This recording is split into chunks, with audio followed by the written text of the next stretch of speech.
ka alabato chogo fauye nyuma ya tele na kando ka kira kanu chogo fauye nyuma ya tele na kando ka farida seli chogo fauye nyuma ya tele na kando الله معز من أطاءه واتقى ومذل من أضاء أمره وعصى مجيب دعوة الداعي إذا دعاه وهادي من توجه إليه واستهدى من أقبل إليه صادقا تلقاه ومن توكل عليه كفاه ومن ترك لأجله أعطاه فوق ما تمناه أشهد أن لا إله إلا الله وحده لا شريك له وأشهد أن محمدا عبده ورسوله الذي اصطفاه صلى الله عليه وعلى آله وصحبه ومن تبع هداه وسلم تسليما كثيرا والسلام عليكم ورحمة الله وبركاته. اللهم إني أبرأ من الثقة إلا بك ومن الأمل إلا فيك ومن التسليم إلا لك ومن التفويض إلا إليك ومن التوكل إلا عليك ومن الطلب إلا منك ومن الصبر إلا في طاعتك ومن الذل إلا في بابك ومن الرجاء إلا في يديك الكريمتين ومن الرهبة والخوف إلا بجلالك العظيم يا أرحم الراحمين. تنوبي الله سبحانه وتعالى أبيب ما كورتا كي كنجا ما من إسرانا نيكتوكو أكانيا مريا كونكو أبيب ما كنا غويا كي جاسي ما من نيا كي يربونيا يكتوكو إني دونغوكو كاكانيا مريا كون سوسو نيا ويلي أبيكا ويلي جابي ni jigi semela na soro na figati a jigi semena abi jigi fa ni ye fento ya kama ba fale fenna mi hera kabo kosobe min ka chakate me ye min toika be sheria ka fo ale kelen pewde ni bato ka katnyere la abon fentala jenyon tala kelen pewdo ka sheria ka fo muhammadu ya ka jonye aka chidendo ka nyine afe aka sali ani kishi ako jide aka ana ka somo ana jenyon belajele ani mama yi seda usenda nona katugo kanda in ko sali ko chamana ni kishi ko chamana o ko fe anya fo islamia folie odi assalamu alaikum wa rahmatullahi wa barakatuh. Alhamdulillah amina kitabu baroda min insha Allah kitabu mujalladute amse ka fo kutay budo kitabu belebele bate nga kono kuma nafaka bo kosobe ode jumenye ode al-minzar fi bayani kathirin min al-akhta'i sha'i'a abko min yelli puta fili ko minum be anga bato ko chamanna kulu wala islamiye danganiyala o ya kun folo ni ki be bato kuma fo fi ka kuma tauhiduka ni ka tauhidu manye hal ni selila ki tempere kasal kaba kono ite do aljinana amina kuma o danganiya kan fili minum bola ma chaman bolo salila fili minum bola suna fili minum bola ma chaman bolo nango fili ye jumenye ma chaman bi toro fendo kan abambire koy alaka nyamariya kan kasorote kitabu tigin ye kitabu wala odela mami ya glam ode ye Salih ibn Abdul Aziz ibn Muhammad Ali Sheikh dolo bado abe bolola alaka sini kanaya damo ani karamo nyuman to bela jele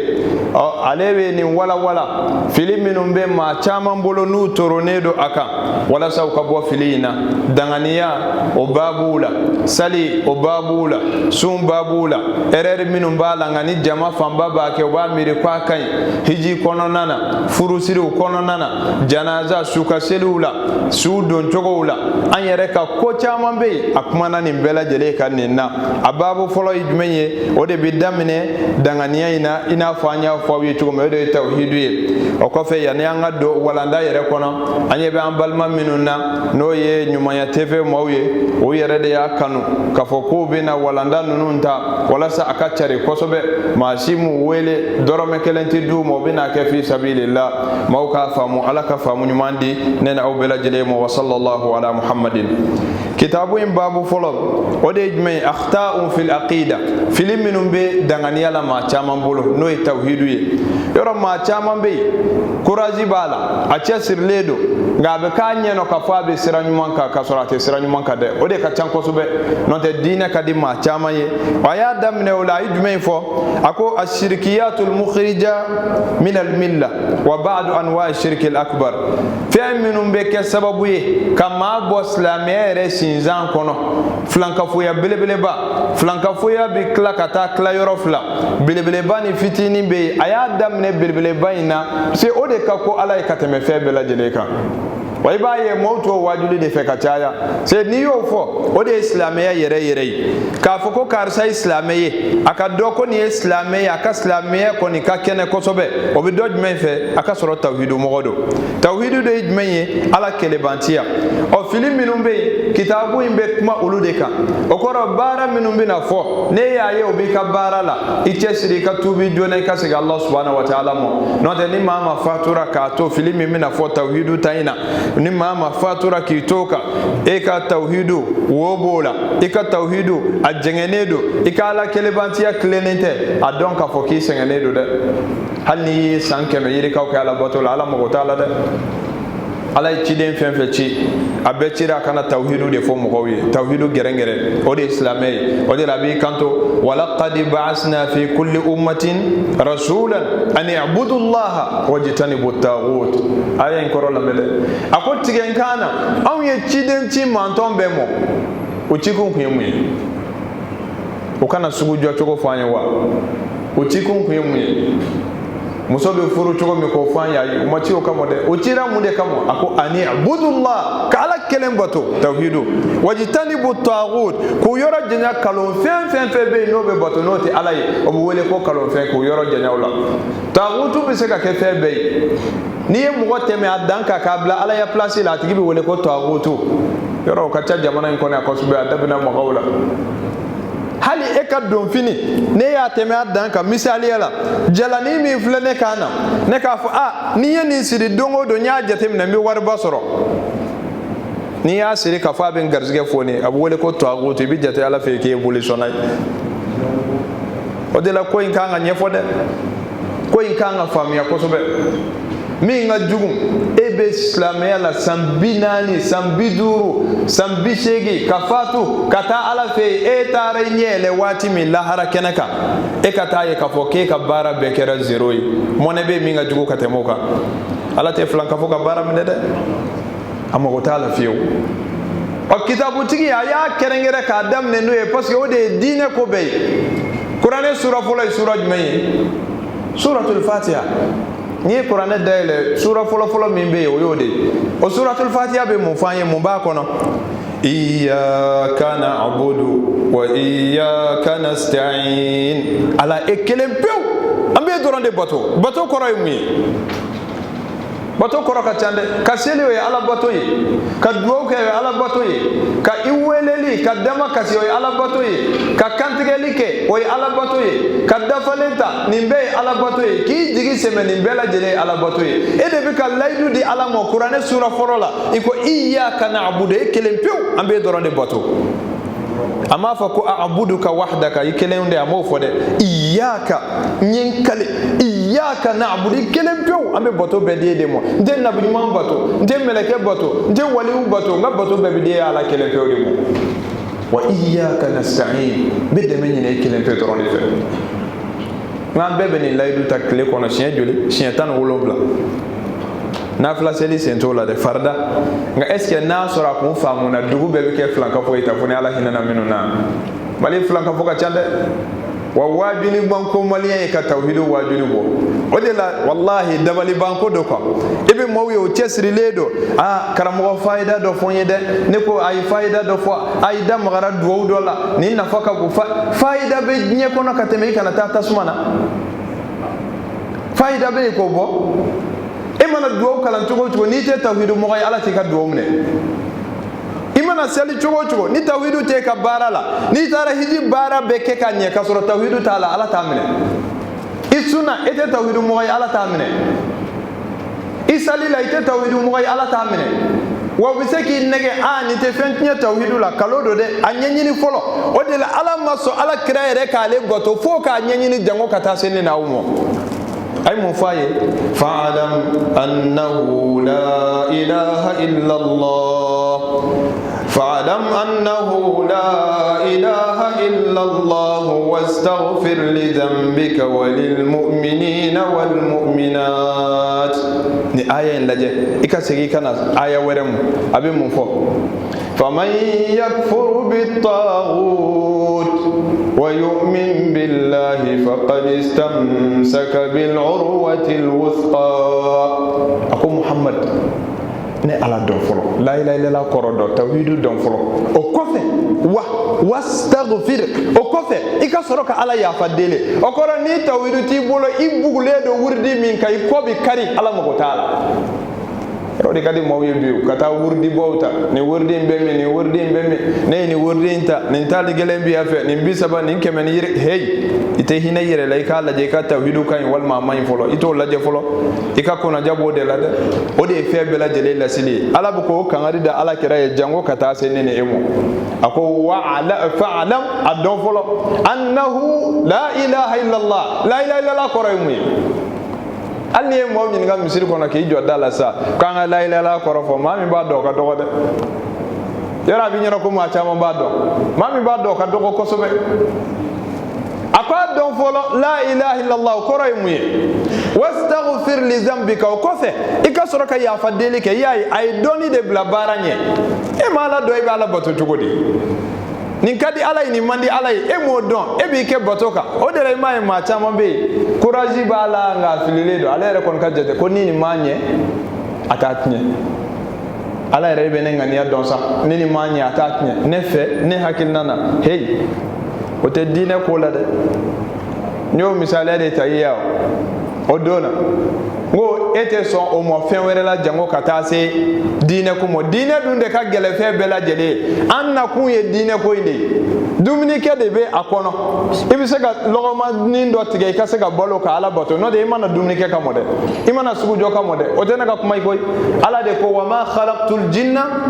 wal insa illa liya'budun majina ni hada made da foy kama fuka bato o kuma e de maudan watara ala de udan ala ko ale de anda boto kam ay bo me doro dom singi kanto aba ko gabugo ka koroni misiri e ba so indi sun gerene de do wal ma ba fa wari nyini na songo ko ala be kla ko jabi aya mi metu gola ako ma uridu minhum min rizqin wa ma uridu an yut'imun kale magaz ga nyini ma sife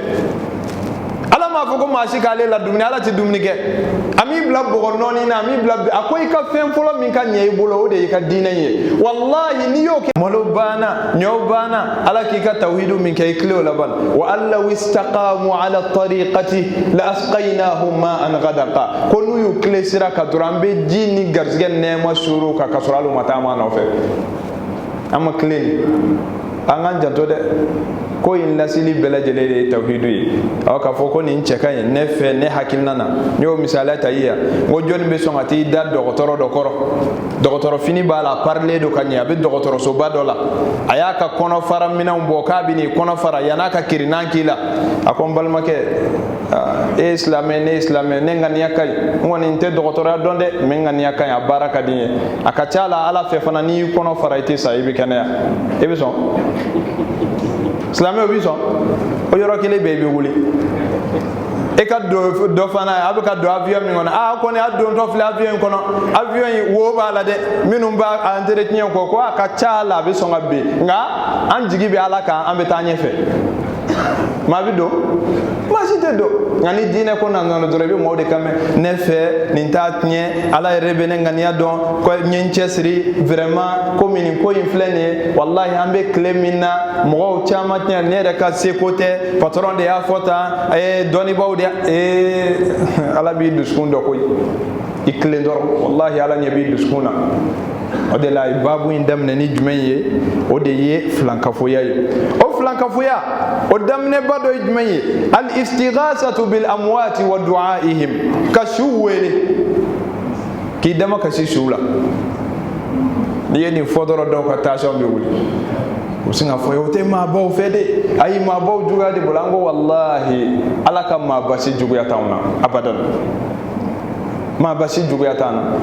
wa mama madda alaka waliyu la ka foko waliyu bey okoro kere malimaniya ala de ko aka kitabu la ko waliyu bey ala inna awliya allah la khawfun alayhim wa la hum yahzanun ko ali ala teru sirantuka fujununtuka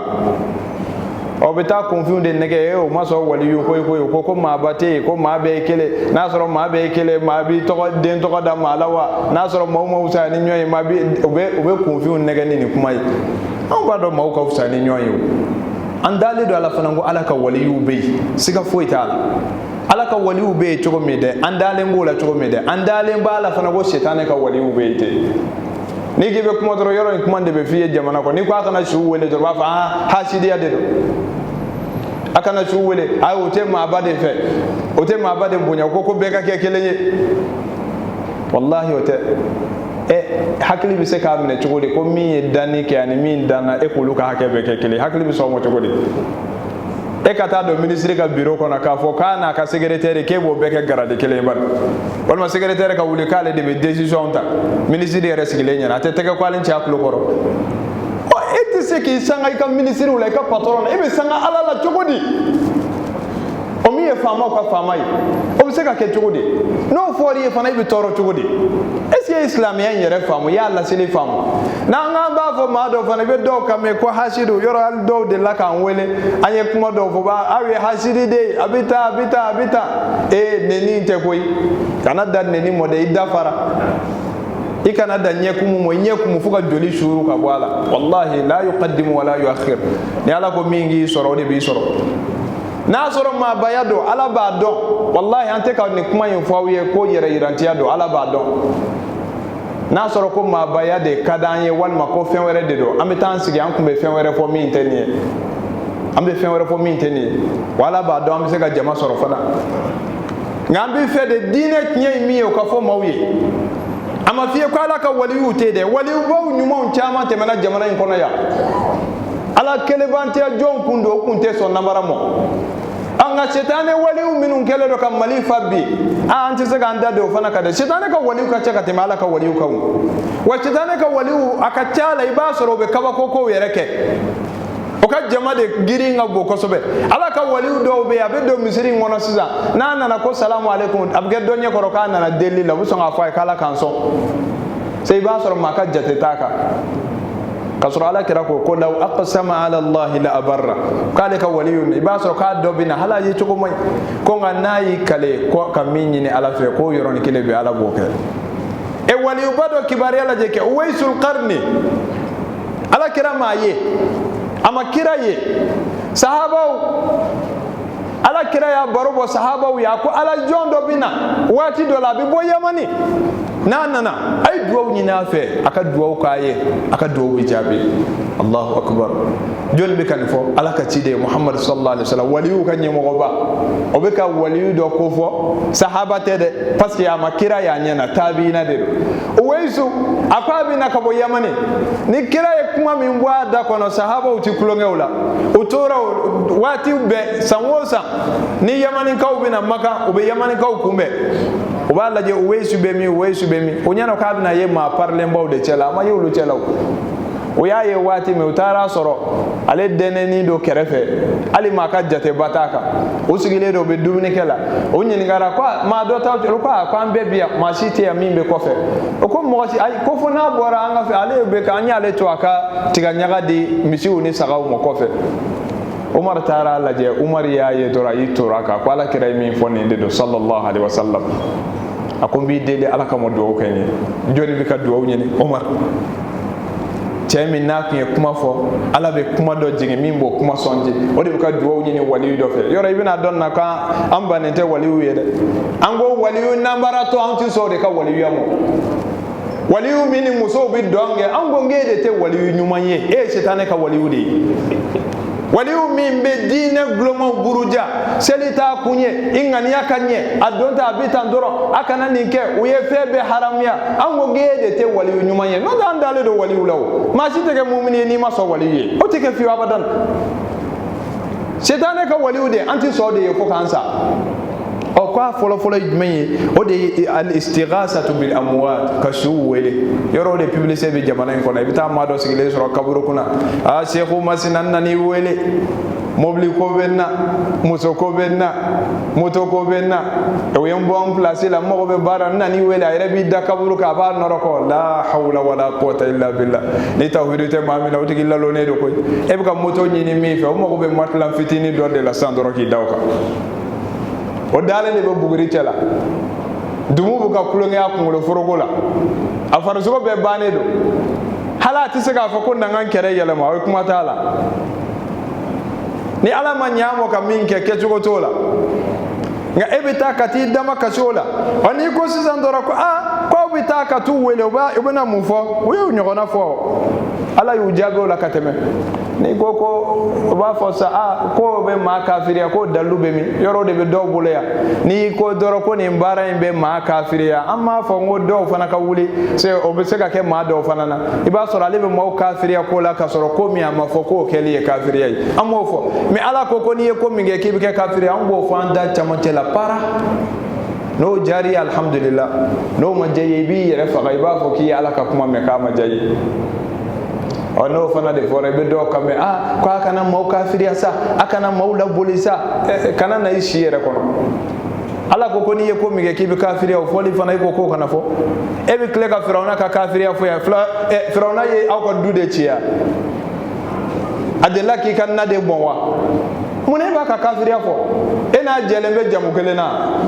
nka ala ko kafiri do o de la e b'a ka kafiriya fɔ ɔ baara minnu bɛ ka fɔ dɛ ala ko ni maa min taara su wele k'i dama kasi su la k'i ye kafiri ye a dalilu lamɛn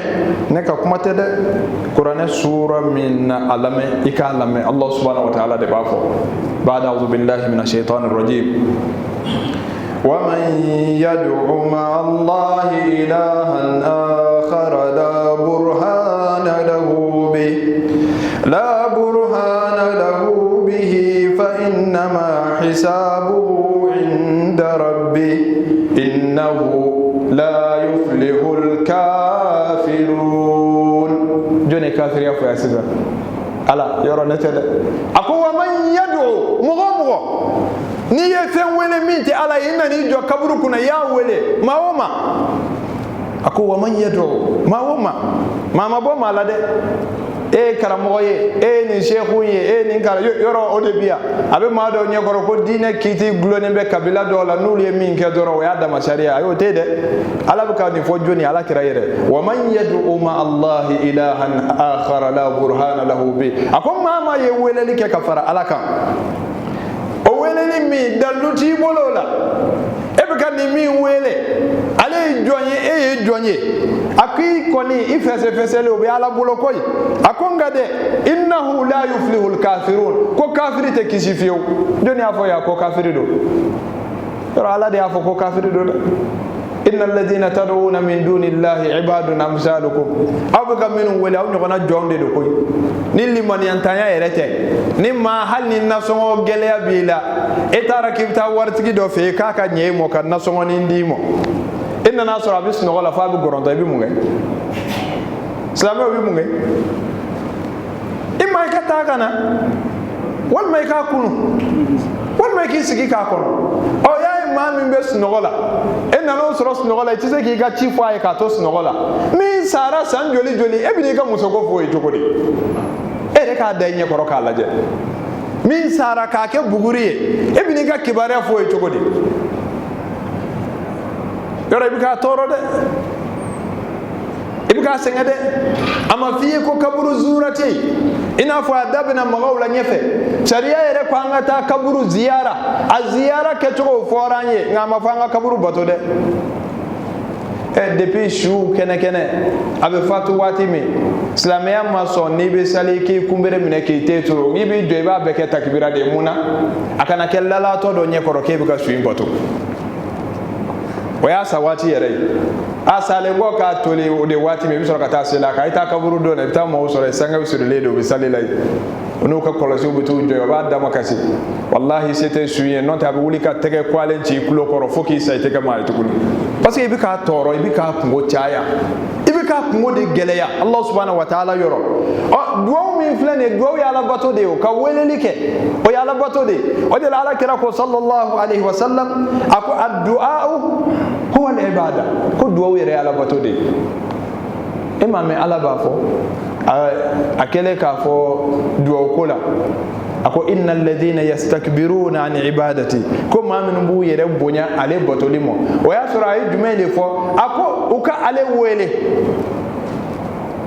wele abu jabi anan aya ku ja ko ma min bu yere bonya ne botolimo o koro de ko ala wele ani mana fe wele ni bede wele ko bato wati be boto foy kaddi foy mo fona bora fenkelena Allah subhanahu wa ta'ala kele ani fete jala ani ala kratije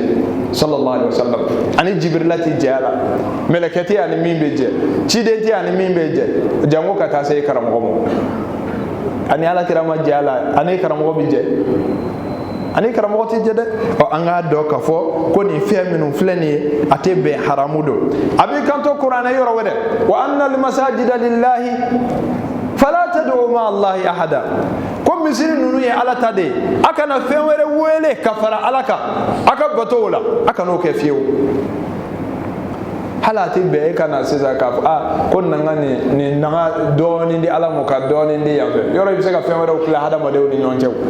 ni yo ke ala la dura ala ba se wala ba fo ki ya klan ni mi ni nyonche atobolo ne ala tisamu taraktuhu wa shirka alino to nyona ala bi keliade ite foi soro fe mi be keleya ka la bote ati so ani foi ka je batola abadan ati so mo fiu o angan janto ni fennu ni kojugo baye minum ba mbulu ya kosobe o de ka demenke nyini o de ye ka weleleke ma do be halu taluna ubi sheikhu nunu to fo hannu ka mobli pina kerevera ubi sheikhu nunu to do were be hali taluni te koy na wuli to ba sheikh karisa asigito sheikh karisa ne kaba koy de isigito ne jota ati be ali ka fo ko ya muhammad ala kira ati be ko fo o ma be yoro mi abi be ki ga sheikhu wele ayelama baka sheikhu bukhader ani wele la hawla wala quwwata illa billah ani ko ibo nyefo mawiya ma chama tafa mamba nyina ala fi ala ka famu nyuma damu alaza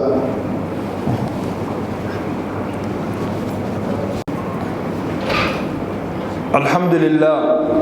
amba nyina ala fi ala ka nga tawhidu jeya islamu bela dile ki chesiri ni koye ko mi ni chidewde sengana no fe femi kanga foka tani ka segi jamana inaya wallahi tawhidu de ni tawhidu nyana ko be bikle nale manye foti nye odela ka shuwele ki dama kasi ma nyumauna o ye femi ni ala ya bale ema ay ala ba fo isan ne kunka ka kitabu baina ba'da a'udhu billahi minash shaitanir rajim wa qala al-masih ya bani israil a'budu allaha rabbi wa rabbakum innahu man yushrik billahi faqad harrama allahu alayhi الجنة ومأواه النار وما للظالمين من أنصار على بكالي لكالي إيسان نمكونك كسيني نما بام إيسان ميني دو ياكي على على تيسون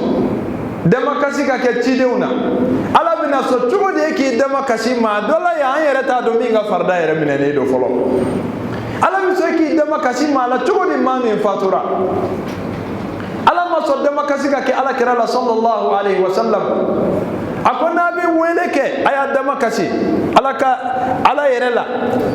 ati be aka demakasi ala ka chidena ati be aka demakasi melekewla ati be aka demakasi foila abi be aka demakasi fenkele minawi Allah subhanahu wa ta'ala yere pangan janto de weleli ibe do ka me bunu kanto kwambu wele de sa ko wele te bato kwamba ke koson be ko bela yoro ube ninde ke ka confiance trompe jamana ngona ya wafo ko nunu ma famu koson be ko bela koson be ko minena ulube yo ote yani yoro ina ote do tawhidu kani babu yoro la yam kana misiri kona ya sisa misali la kana fo misiri mawe sisa fefe be misiri kona ya ko mi aw chama ye commerçant we commerçant ba do flé ni suguba kono be ba le do ma sebe ba do misaliya do doro do ko fo bon ambo ke comme o tigi ma sebe ye abbe ka ke o koson kamo sisa be ka keme fla fara nyonga jakuya mawbe mon fiye obene jabi mena obena fe ko kuma ko warde bulu ko o tigi la ma ka warde bulu ko akorate ke bika manyuma min dale do on ma fo ngote manyuma koy aka soro fana o kuye tawhidu made ne nana kana ijo kuna ki dama kashola ko wele ede be junu musoro ala te fen so mo fo na soro kun kada yere ko sombe ko min no lube ko e doka ka bara beke ale rede aka bara beke baka aka sika aka nafla seli ke sufi atisna kan nafla sunke men jaw chaman tarakato e kan ijo dodo ala karsa la horomana bi fe ka ya fanjunu mo ale bara mi ga ya ka yere de wa ya ke de e de ka danye ko re kala de sa nasoro isone do ko la horoma ba lela ay bara mi nge munay fana toke e go ke kala wele ibse ka ala wele ire ka bara nyuma no bike ala ne bora kan ko inke nasoro nyake jati kamo bi fe kan inke nyobi be ngai kani jo shuku na kwala ya famo shuinga mo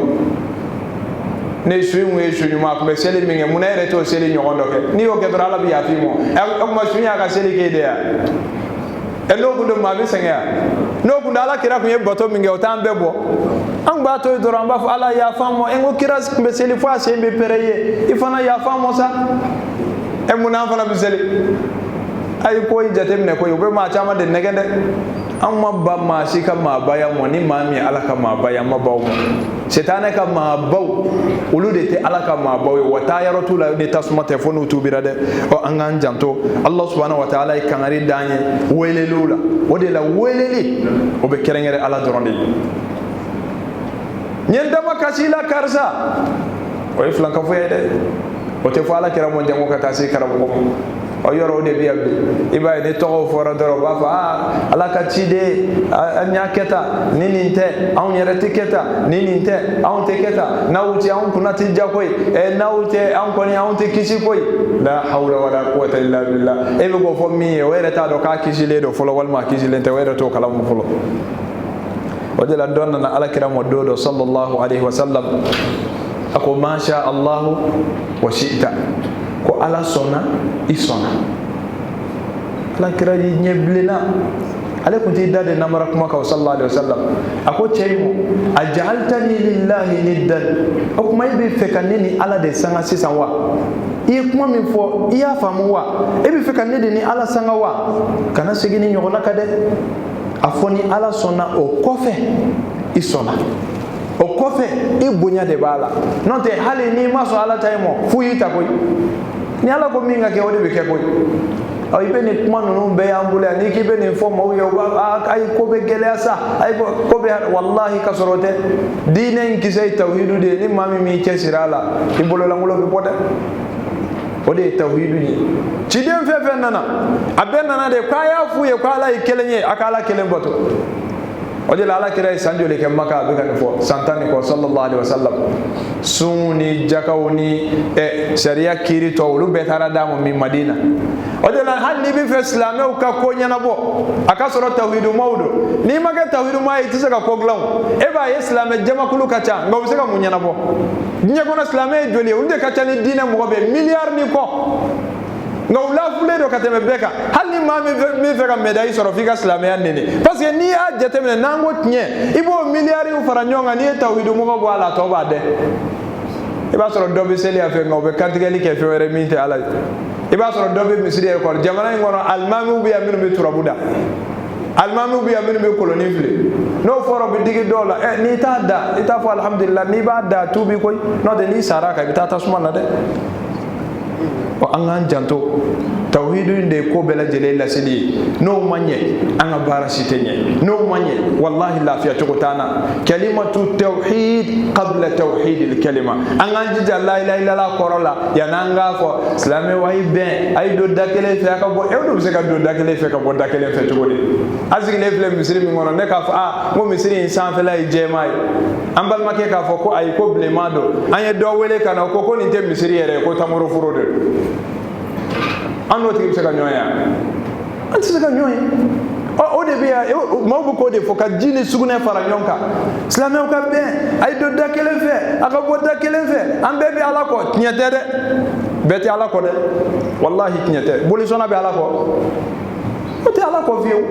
o be de ka jete islamé ya abi asigi aka boli ni ba bolo ne ka ba ambe bi ala kelen ko ambe jele do ciden kelena abe nyono ko ko yen nabarakande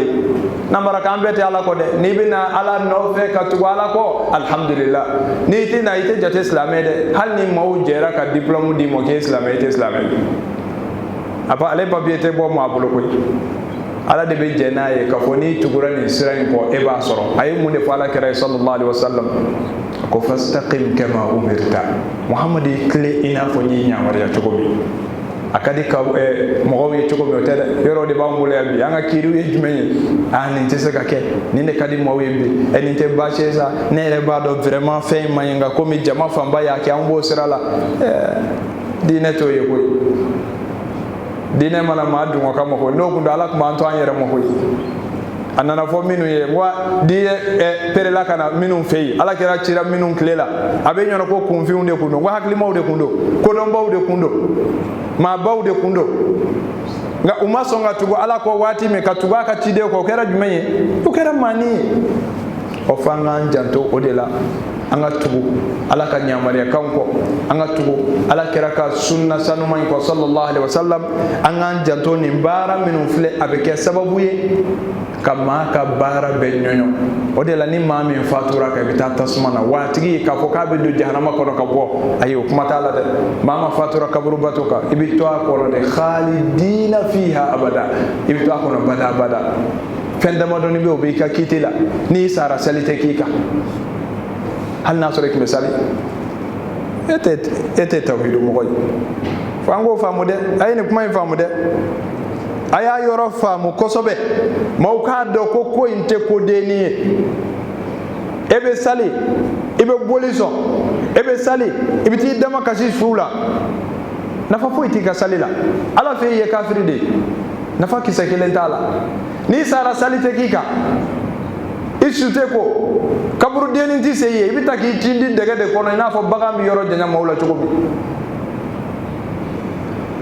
mati nyeta fana islamela way ala kira ka suruna ni do kuma taala nyere ti dala kira ka sallallahu alaihi wasallam abi mawde suruna do ma min tawhid mawi yoro bede kono ma kira ka suruna do ala ka ni kira je firdausi kono no fora be kame amin ngani ko tawhid do bisimu nyanyu ti wa ka dina gele qur'ana da ile ka ala de naka kuma tede qur'ana bebe ka kuma ni de ka bebe kuma de ka tawhid ne wati sere ba fa abela gele be kuma de ka tawhid توحيد خالص أدمنا نوري سورة الفاتحة إياك نعبد وإياك نستعين أننا لباج مين قل أعوذ برب الفلق قل أعوذ برب الناس إياي هل نبي ولا لك كيف أجوني ولا الله ya ba fa de ko ye sababu ye sa no do ite ta do toro ki furake ya ite kalabanci ka da laika tuwi ka se gala mo ama fiye ki ta fo do toro ki furake ko do toro be ga so ga je kenya bi do toro yere de bolo wa na soro kenya be do toro bolo abisa ni kenya be do toro bolo bana mi njare ne fle nye kono bi akbe farajo mu na atulu bulo kena bi ala bulo olu ko nunu ye sababu de ala de ko ati jenaye e katani weleli ke weleli min kan kale ala yo magonye nden kene ya ninketa jen mi soko nyala boni ala te e bi kala mi wele be boli do boto dugu do la kera siza hala mame boli bilibile bado jole do yi sanjiri kaw chama jamana do la ni mafli ma chama yaay bo min boto mo bi ta kata fen kante ga koro san nana ka boli kan kare woyo tara na amone ka bo de jiwo ka ta na ka alai amase ka yeremne oy alai ala mi klebi ka ko perendungo do o ala abuga karamo mi wele ka o dema ka jula o kono bi jaw kono bi bole o ala o karamo ya ala ñindi mi ba mine se fo itaye dimo ko bi sigaka nay ala ja fenin kele aba bali nyegena tala o se ka ke ala jogode wallahi foy man jumo femi dani ke ani min dana e polu sanga foy te min ga juguna o de lay baye junumu manko ala ka teme flanka foyaka o te ni mamin dona flanka foya babu kono doro foni tubira de foni tubira ala ka tubi no yaani wa koy fo kun ye fana mo ko tubi de koy si o be ma chama de nege ibe ma chama ye ala bato courage bula nga fenum bi soru bulo hali ni ye do sigile soro se ba soro nami no robu te gawla sebe on sire le mbula mobli kon nawla bitigu kon nawla du kon nawla abe abu kuna ko ala yere te sika ko be nyana bo ko fi kati bulo yoro wore fu yere ba ko jiku na ngolo te ko hadama de nyina kadi kosobe amba nyina ala fe ala ka faamu ni mandamo ala ka nena obela jele bensemo ne kitabu awalanda folo ye abe fe minum be ni fili ko do na temena aqida wala bitase do ware mo afokunte ki ladimi afokunte ki toro afokunye jumenye ika dine tinya do e katuba ko ode wajuli dabora ode kabo ode ala ka be joni nafa mu'mini maminte mu'mini ato nafa ko dabe mu'mini de nafa no kunta do na ya do ababara na yere kumba do na nyinana akli mana jingala bi sega ko ababara o de mu'mini tay o anga do dine geleya ani dine noya o te mabulo ko ezire ndala ko kuma de dine geleya ala e feminu fo ko ka gele o to geleya la fo ka nyewuli ala e feminu fo kulu kan no o to no la fo ka nyewuli ma sese ko geleya dine be bo joni yoro abe bo ala de yoro adallu be tammi qur'ane ani ala kira ka sunna sallallahu alaihi wasallam ni ma min tukuran nun ko ikuna be ja ala ka nena ukuna ja ala ka kisi flanka fo yamo adogole na bangane bela jele akuma kana ke wala bela jele wa sallallahu ala muhammadin walhamdulillahi rabbil alamin jazakallahu khairan man garama khaira jazakallahu khairan ala kausara jamana nyumanya tebsigi bau khairan man garama nyumanya tebsigi khairan man garama